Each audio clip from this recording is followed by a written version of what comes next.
Do it and do it and do it and do it. That's the hack. Every day I wake up, I'm a fucking piece of shit today. How the hell is this gonna work out for me? And you fight that. I don't just run a mile, 2 miles. It's the one thing I hate the most to do, and I do it like I love it.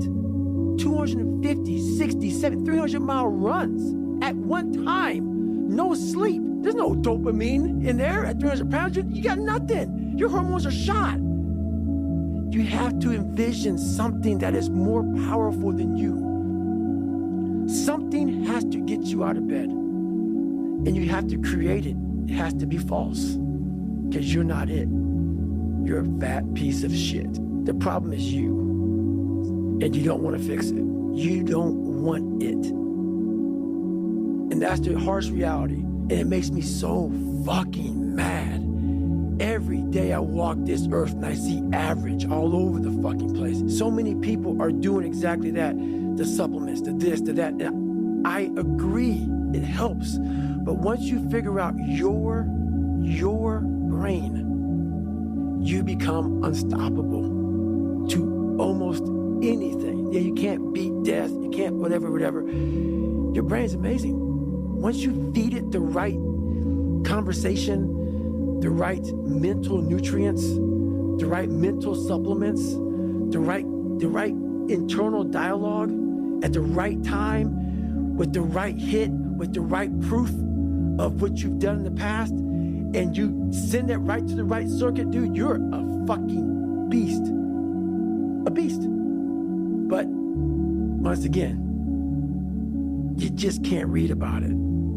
You can't sit back and be a theorist. You have to be a fucking practitioner. And in that practice is where that becomes proof positive. What I'm saying is like, God, like David Goggins, he's blowing my mind. What is this? He's not crazy. And so many people, a lot of people, have listened to me the right way, and they come back and they're like, I'm totally on board. It happened. It happened. I'm like, it'll keep going, man, if you keep doing it. But that is it, man. There's no sun, there's no glory, there's no carrot, there's no victory. But there is all of it in one. I just can't explain it real well to people, man. But what you get at the other end is something that you're always found. You're never lost anymore. Doesn't mean the journey's easy. Doesn't get any easier, but you're always found. For you to constantly win. When this voice over here, the real you, is saying, get the fuck out of here. Go. You're nobody. You've always been nobody. And it's true. People don't hear that. That's a true voice. That's the real reality of David Goggins at 24 years old. It's not a false reality. And then you had to create another voice over here that is saying you're better than that other voice. And you're in the freezing cold water that both voices don't want to fucking be in. But you win. And it goes from the water to the studying, to the running, to losing weight, to how you eat, to how you function as a man. Every day of your life, you're winning these battles. This has to be in you. Something in you has to wake up. And usually the only person that can wake it up is you. Sometimes you can read a David Goggins book because I was all this shit and then a lot more of fucked up. But if you don't have a little flame, just barely, you're done.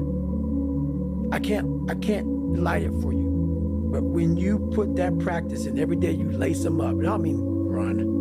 It's just a metaphor for life. When you lace them motherfuckers up every day, pretty soon you win. Pretty soon you'll fucking win. If you have the courage. The only shortcut to life is to never miss a day, because sometimes you get lucky, and you'll never miss a lucky day if you try every day.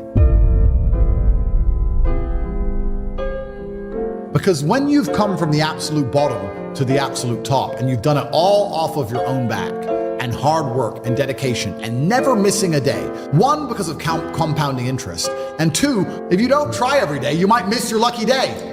And that's what people don't understand. If you never miss a day and you never don't try and you're always on time, was I late today? No, on time, and you try and improve every aspect of your life, and you're a professional, and you try and make sure that you analyze your decisions, you give yourself feedback, you don't make mistakes, you're not lazy. If you try and you make it to the top, because you look at the people down below and you're like, well, why didn't you try? I did. Oh, I did too. No, you didn't. That's a lie. Now you're lying to me, and that annoys me. I believe that they have the lives they deserve because they haven't been prepared to suffer like I've suffered. If I was as lazy and incompetent as these people, I'd be like them.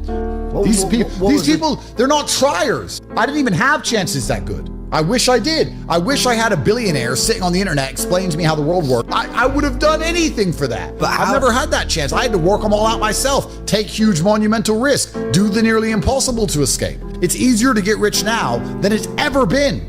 This goes back into my mentality about the kind of person who takes risks and takes action. So then people will say to me, this is what's so amazing. People say to me, oh, how do you have all these big Addies? How do you have $100 million of cars? You're so lucky. It's not luck. It's never been luck. I've been the person who took action. And if I were to tell you right now what action to take, you won't do it. So I'm not going to feel sorry for you when you fail. I'm not going to feel sorry for losers. My life is just work. But that's boring, right? But that's the truth about it. I'm on my laptop all day, every day. I have 18 hours a day of screen time. I'm either training or I'm working. Do I know some women? Yes, of course. Do I have some fancy cars to drive? Yes. Can I go to the odd restaurant? Yes. But the majority of the time, all I do is work because I ain't no boy no more. This ain't no base. This ain't no, I want to go party. Not time to be party no more. Now it's time to create a legacy now. You had your fun. Now get to work.